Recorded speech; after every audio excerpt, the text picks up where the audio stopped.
शुरू करें क्या?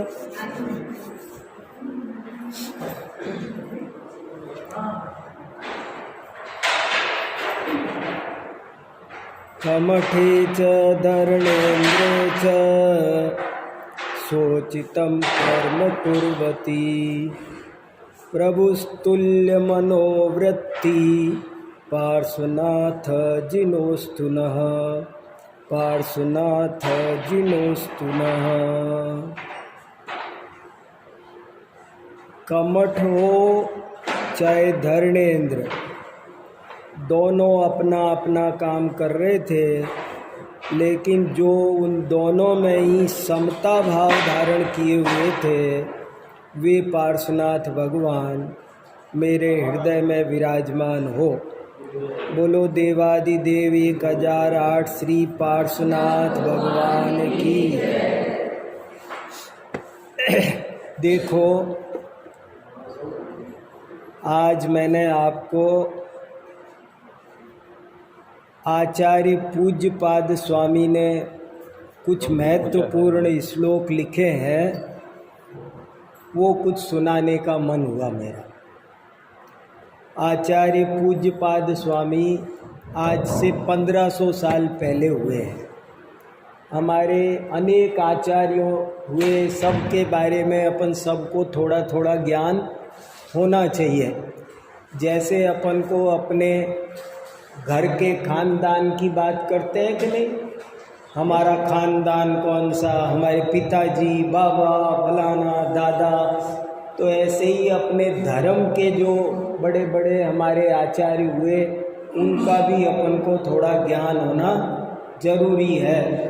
भद्रबाहु आचार्य, कुंद आचार्य, धरसेन आचार्य, पुष्पदंत भूतबली आचार्य, उमा स्वामी आचार्य, समंत भद्र आचार्य, ऐसे आचार्यों के बारे में जरा जरा सा एक एक दो दो लाइन का तो हमको सबको परिचय पता होना ही चाहिए। कोई आपसे पूछे कि पूज्यपाद आचार्य कौन थे, तो अपन को ये थोड़ा सा तो इतना तो पता रहे कि पूज्यपाद आचार्य आज से 1500 साल पहले हुए थे। और उन्होंने एक तो तत्वार्थ सूत्र की टीका लिखी है जिसका नाम है सर्वार्थ सिद्धि। बहुत बढ़िया सुंदर टीका, अद्भुत। उसके अलावा उन्होंने एक इष्टोपदेश नाम का ग्रंथ लिखा है। उसके अलावा एक समाधि तंत्र नाम का ग्रंथ लिखा है। उसके अलावा उन्होंने एक व्याकरण का ग्रंथ लिखा है, संस्कृत व्याकरण, जैनेन्द्र प्रक्रिया।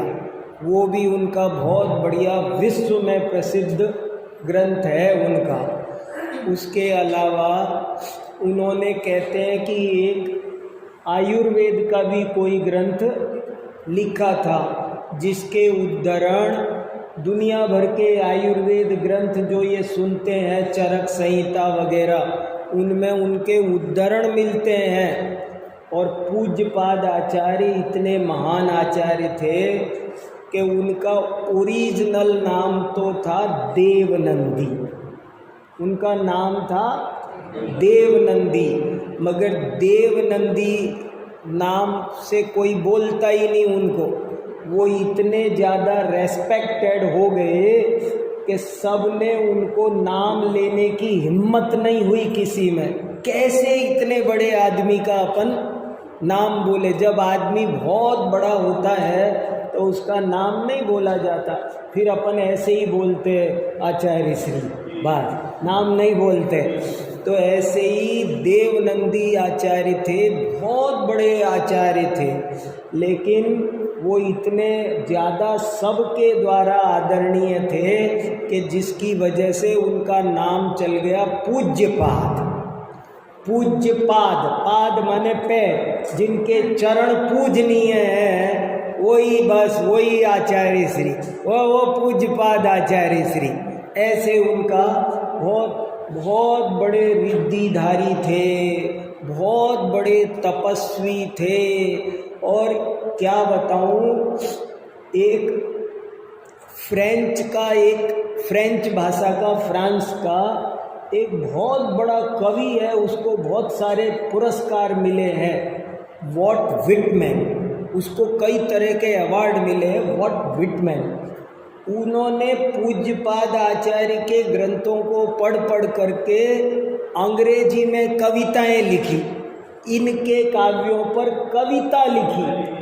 अब वो कविताओं को अवार्ड मिल गया, सब समझ रहे। तो वॉल्ट व्हिटमैन ने लिखा कि ये मेरा विषय नहीं है, मेरी तो कविता है, और मैटर तो सारा का सारा पूज्यपाद आचार्य का है। तो इतने बड़े वो आचार्य थे, उनके बारे में अपन को सबको थोड़ा बहुत तो ज्ञान होना ही चाहिए। अपने यहाँ जो शाम को सभा चलती है ना आपकी, उसमें सर्वार्थ सिद्धि का तो आप लोगों ने पूरा स्वाध्याय किया है, मेरे को मालूम है। और किस ग्रंथ का किया ध्यान नहीं, शायद कभी ष्टोपदेश समाधि तंत्र का भी हुआ है। देखो, वाह, बहुत बढ़िया। तो ऐसे इन आचार्य का अपने को थोड़ा ज्ञान होना चाहिए। तो ये तो हुई सामान्य बात। पूज्यपाद आचार्य ने इसके अलावा भी छोटी छोटी चीज़ें बहुत लिखी है फुटकर, जिनका कोई रिकॉर्ड ही नहीं है। एक किताब मिलती है 10 भक्त्यादि संग्रह, किताब का नाम है 10 भक्त्यादि संग्रह। उसमें पूज्यपाद आचार्य की 10 तो भक्तियाँ हैं, उसके अलावा छोटी छोटी और चीज़ें, कोई प्रतिक्रमण पाठ, कोई क्या, कोई क्रिया शुद्धि, कोई आलोचना, कोई सामायिक स्वाध्याय, ऐसे छोटे छोटे बहुत 24 तीर्थंकर वंदना, ऐसी बहुत चीज़ें उन्होंने 10 भक्त्यादि संग्रह में वो संकलित मिलती है। कहने का मतलब ये कि ये इतने बड़े आचार्य थे कि आपको हमें आज बढ़िया अच्छे स्मार्ट क्लासरूम में नए लोगों को बुलाकर पावर पॉइंट से दिखाना चाहिए, बताना चाहिए कि हमारे ये आचार्य थे और इनका ये माल है।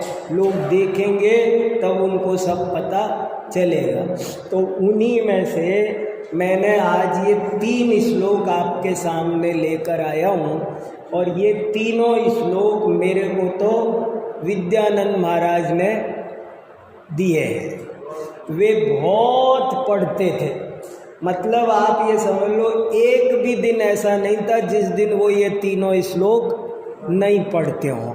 खूब पढ़ते थे और बहुत आनंदित होते थे। और आपने मेरे से भी कभी क्योंकि मुझसे भी कहते थे कि सुनाओ इसको, तो मैं उनकी सभा में जब मंगलाचरण करता था तो एक आधा बार मैंने भी इनमें से सुनाए हैं। आपने हो सकता है किसी ने सुने हो, पर ये दोबारा मैंने कहा सबके ध्यान में आने चाहिए।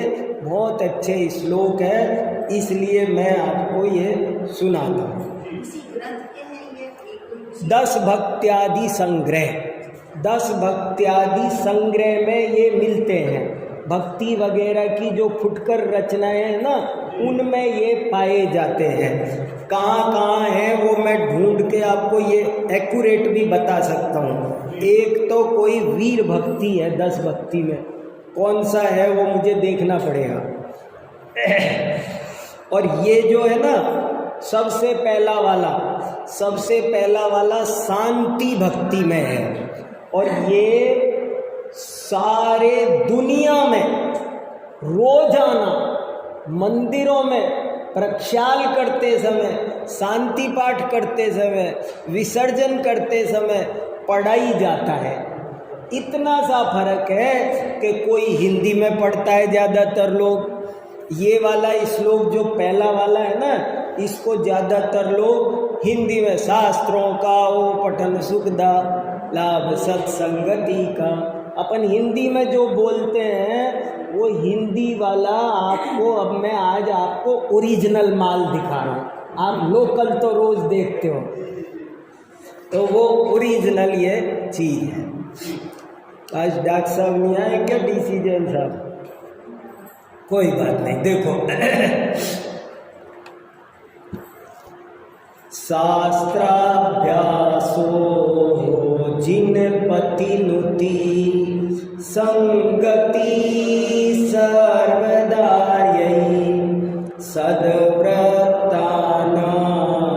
गुणगण कथा दोषवादे च मौनं सर्वस्यापि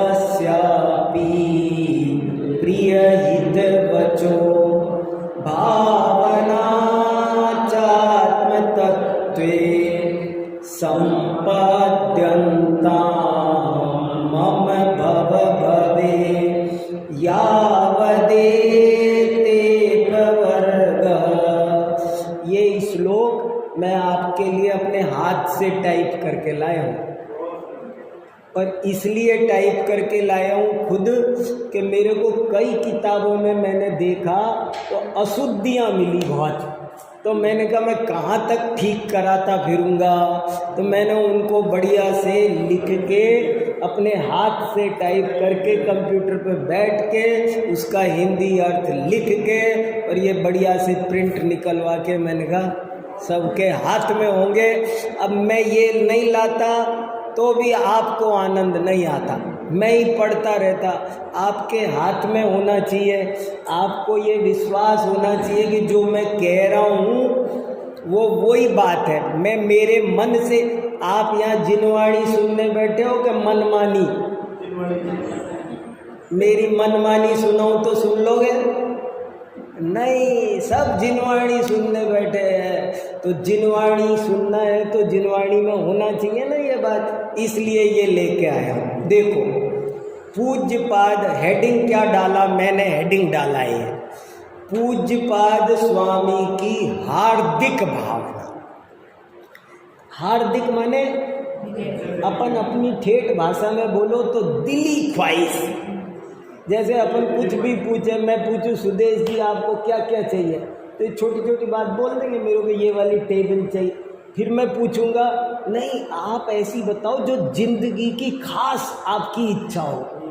आप अपने मन की ऐसी बात आज मेरे से कह दो कि जो जिंदगी की खास इच्छा हो आपकी, क्या चाहते हो। ये तो समझ गया छोटी सी बात के ये रुमाल है, ये नहीं, दिली ख्वाहिश क्या है। तो पूज्यपाद भगवान से, आचार्य से भी किसी ने पूछा कि आपकी दिल की इच्छा बता दो आज, तो वो दिल की इच्छा बता रहे, मेरे दिल की इच्छा बता रहा हूँ मैं। बोले कुछ हो या ना हो पर क्या चाहिए मेरे को। तो देखो वो क्या कह रहे और भगवान से कह रहे।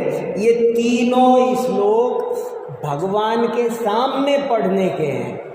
वे भगवान से कह रहे हैं कि भगवान मेरे को क्या चाहिए।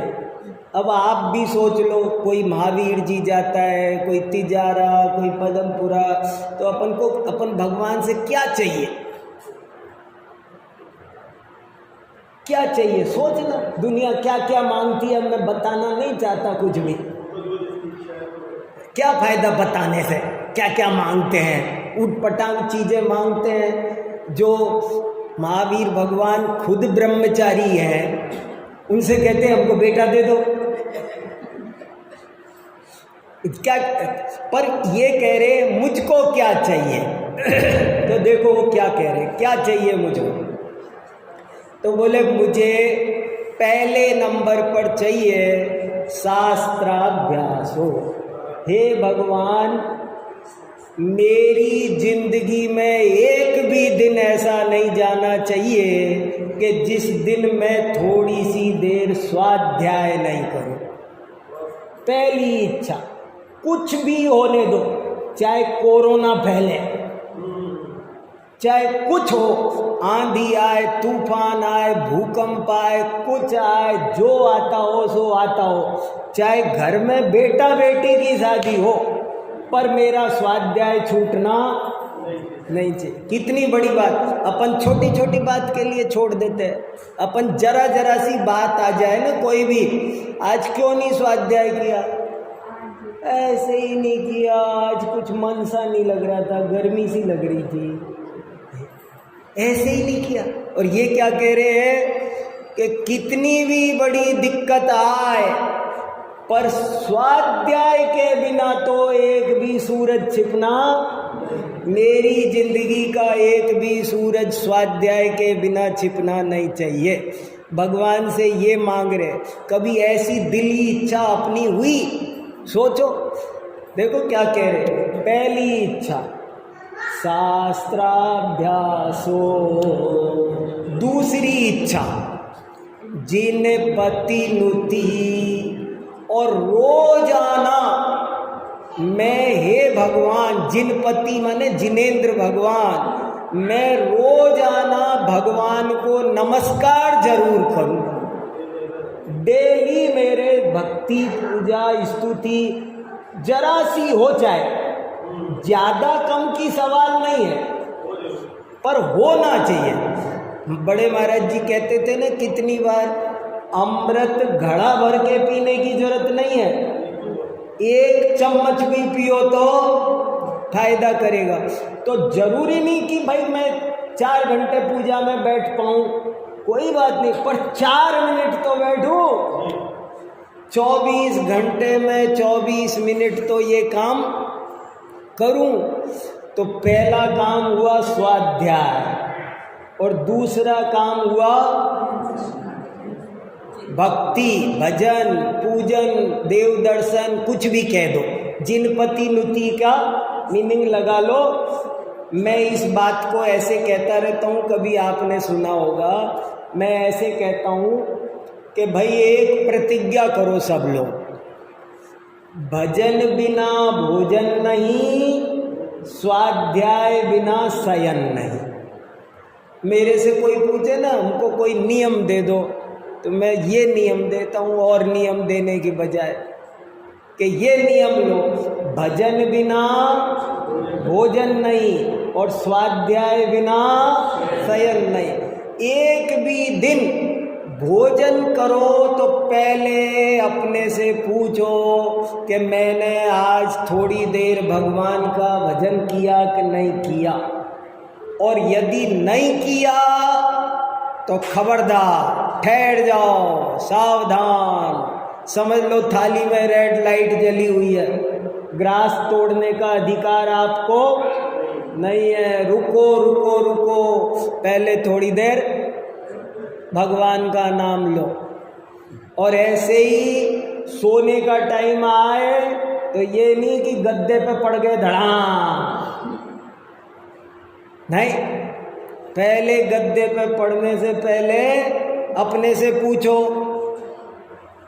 आज स्वाध्याय किया कि नहीं, सुना कि नहीं, और अगर उत्तर है नहीं तो समझ लेना ये जो गद्दा है ना, वो गद्दा नहीं है, 11,000 वोल्ट का करंट मार रहा है, लेट मत जाना। पहले उनको क्यों दिन भर खराब किया था, सारे दिन में टाइम नहीं निकाल सके 10 मिनट, अब सोने की कोई जरूरत, पहले 10 मिनट स्वाध्याय करो, कुछ भी हो बाद में लेटना। अगर इतना सा सोचो, अब क्या समझाऊं मैं, 3 श्लोक समझा सकता हूं मैं, आपको दिख रहा है? नहीं, अगर अपन समझेंगे तो यही होगा, और खाना पूर्ति करनी है तो कर लेंगे। अगर ये 2 ही बात, अगर कोई आदमी 2 ही बात समझ जाए ना, कोई भी हो, कोई कितना भी मंद बुद्धि हो, कितना भी कुछ हो, बस 2 बात समझ जाए कि मैं तो साहब, मेरे तो एक नियम है, भजन बिना भोजन नहीं और स्वाध्याय बिना शयन नहीं, तो इतने में कल्याण होगा कि नहीं होगा? आप सब बताओ मेरे को, कोई कमी हो तो बताओ। आप कुछ कमी रहेगी उसकी जिंदगी में? सब तो आ गया। पूज्य पाद जैसे इतने बड़े आचार्य भगवान से कह रहे हैं कि मेरी जिंदगी में एक भी दिन स्वाध्याय के बिना नहीं जाना चाहिए, एक भी दिन भगवान की भक्ति पूजा, ज़्यादा टाइम नहीं हो तो नमोकार मंत्री बोल लो, कुछ कर लो, पर भजन बिना भोजन नहीं। और तीसरी बात क्या चाहिए?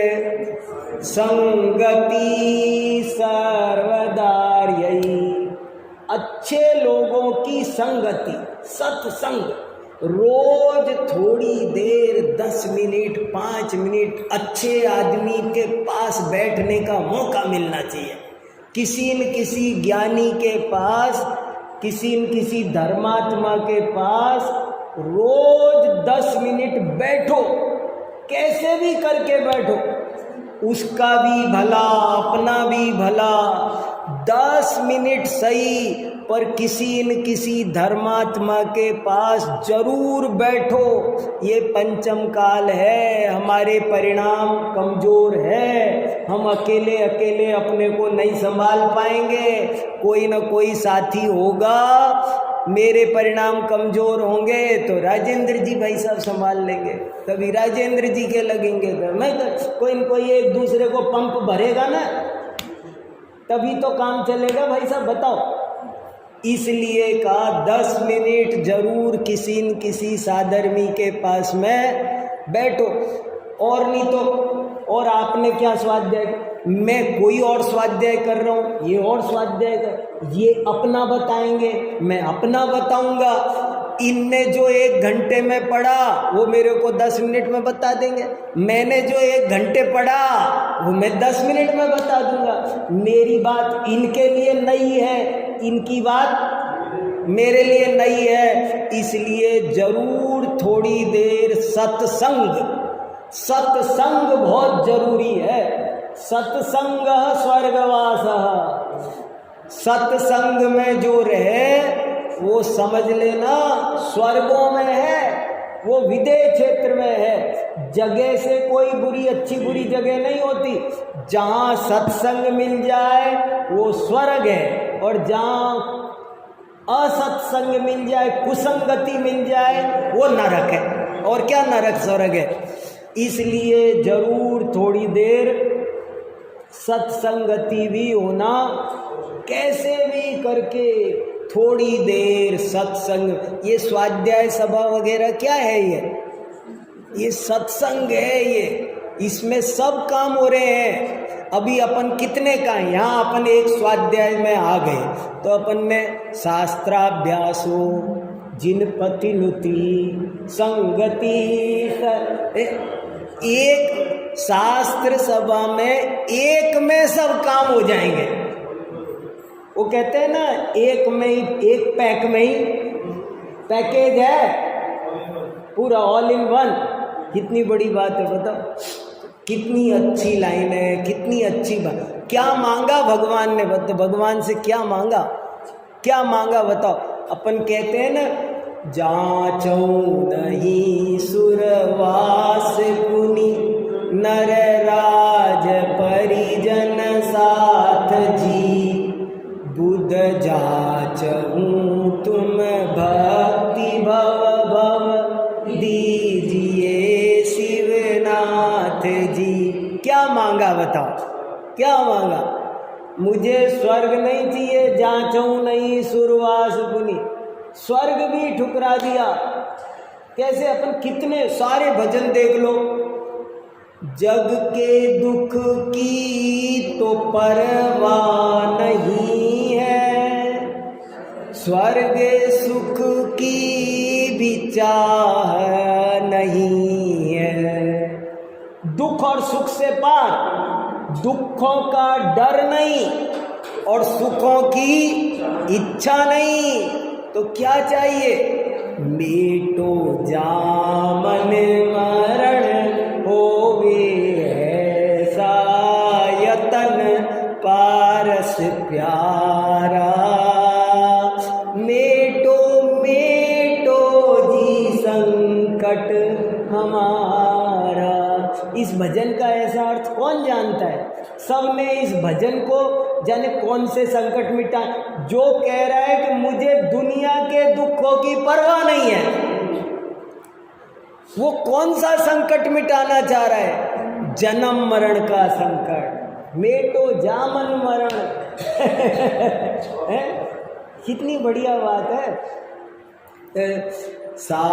शास्त्राभ्यासो जिन पति नुति संगति सर्वदा यही सद्वृत्तानां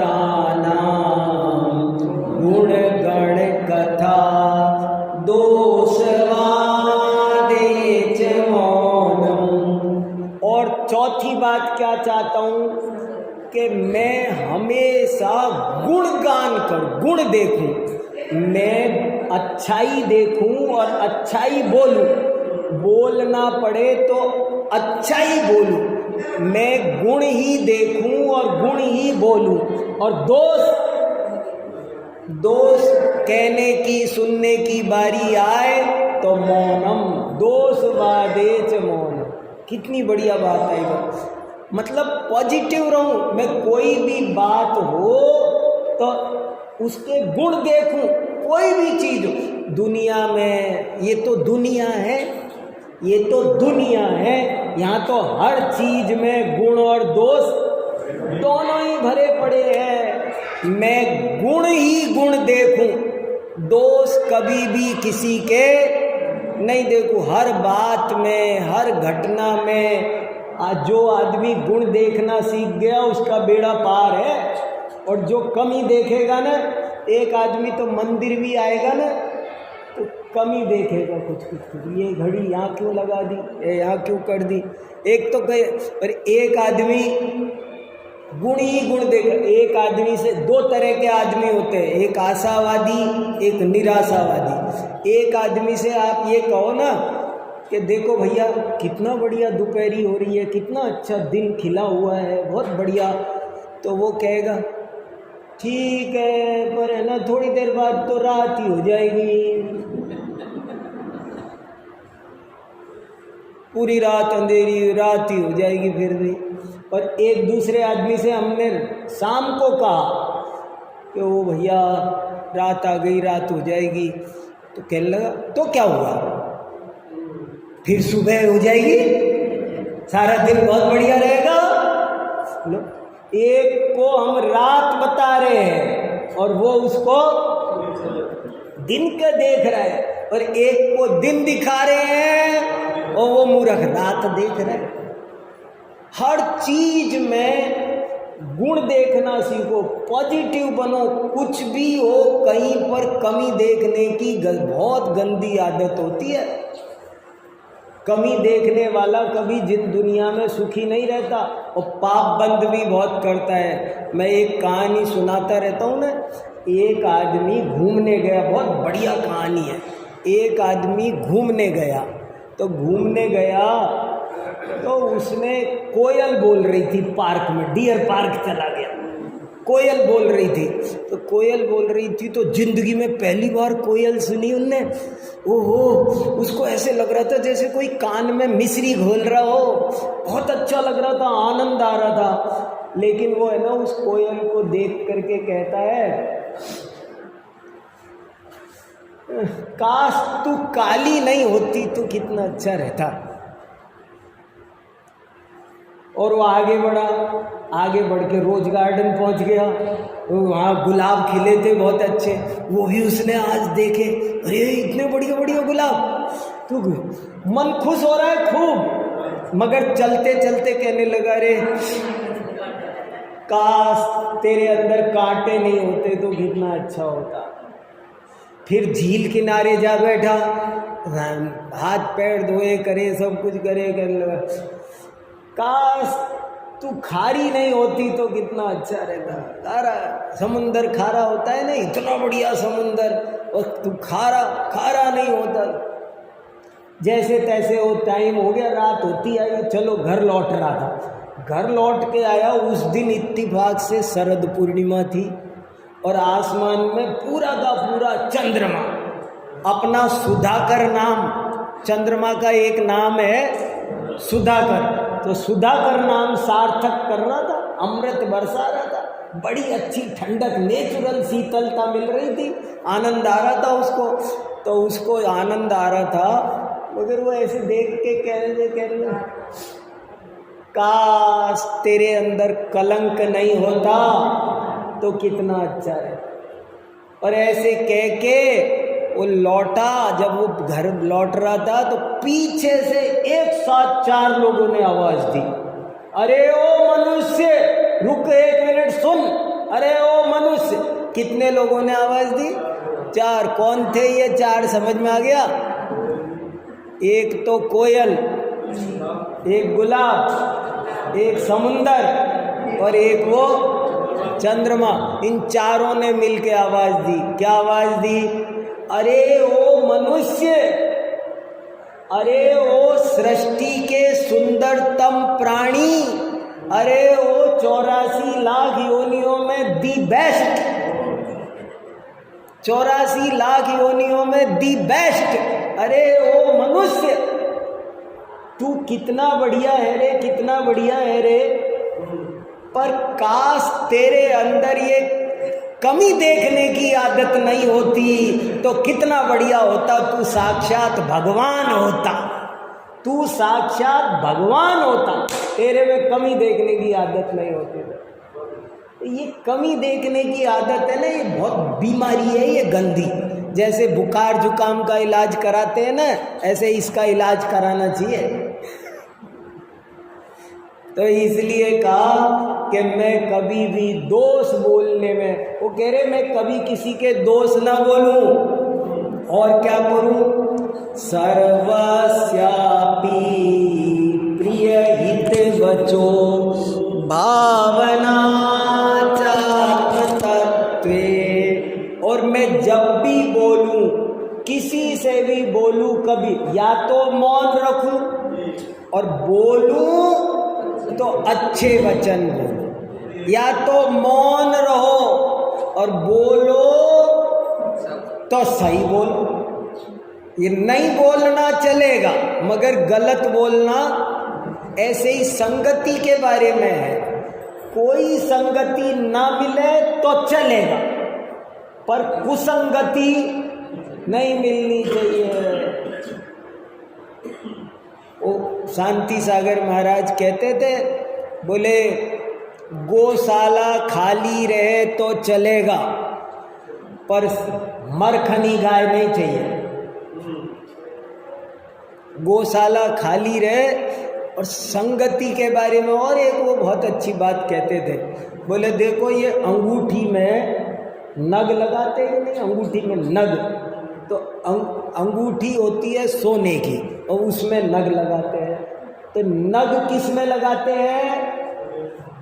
लोहे में, सोने में।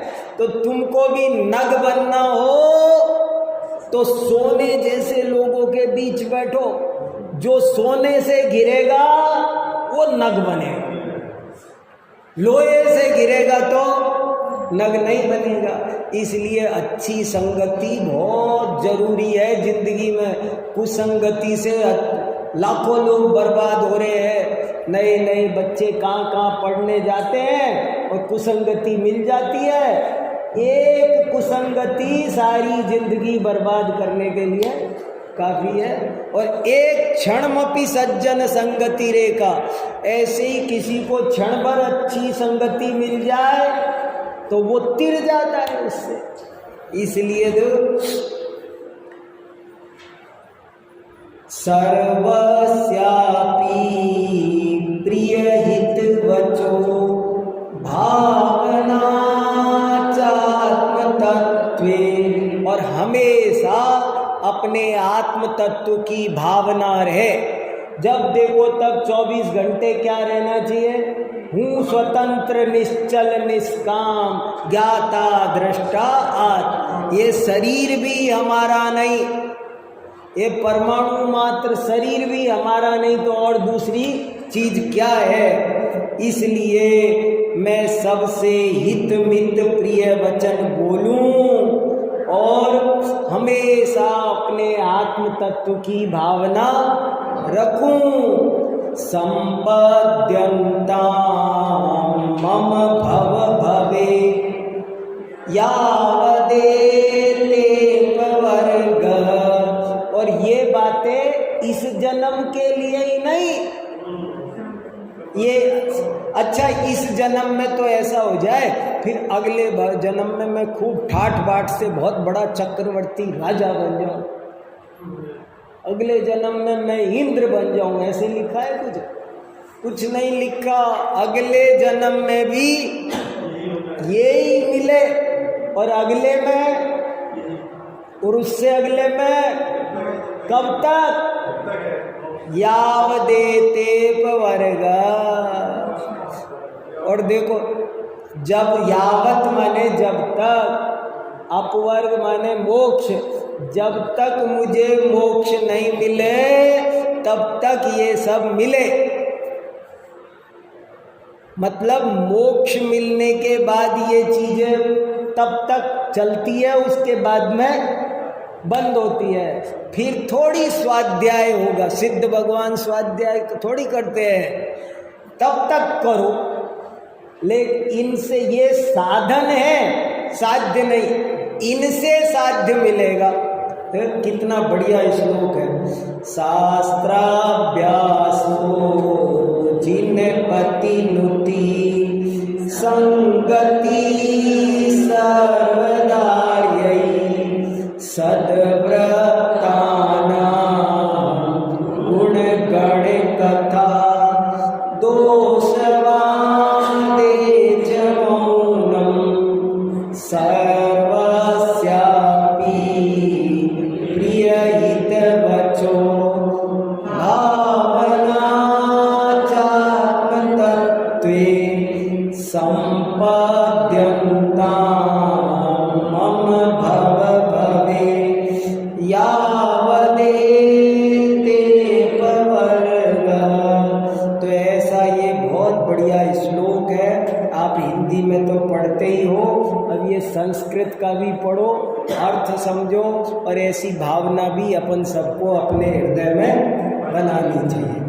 चलो बहुत अच्छा,